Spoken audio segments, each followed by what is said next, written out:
തൃക്കൂർ ഭദ്രകാളി ക്ഷേത്രത്തിലെ പ്രതിഷ്ഠാ ദിനവും പൂരമഹോത്സവവും ആഘോഷിച്ചു. ഗണപതി ഹോമം, അഭിഷേകം, മലർനിവേദ്യം, ഉഷപൂജ, നവകം, പഞ്ചഗവ്യം തുടങ്ങിയ ക്ഷേത്രാചാര്യ ചടങ്ങുകൾക്ക് ക്ഷേത്രം തന്ത്രി പുലിയന്നൂർ കൃഷ്ണൻ നമ്പൂതിരി, ക്ഷേത്രം മേൽശാന്തി ശ്യാംലാൽ എന്നിവർ കാർമ്മികത്വം വഹിച്ചു.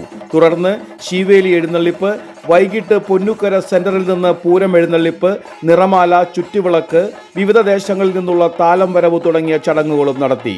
പൂരമഹോത്സവ ചടങ്ങുകൾക്ക് ക്ഷേത്രം ഭരണസമിതി അംഗങ്ങളായ MS രഞ്ജിത്ത്, MV ചന്ദ്രൻ, OS Nandu, MU Sajith, MV Mohanan, MN Sreedharan, Sunitha Ramakrishnan, MM Ajith, MS Rajesh എന്നിവർ നേതൃത്വം നൽകി.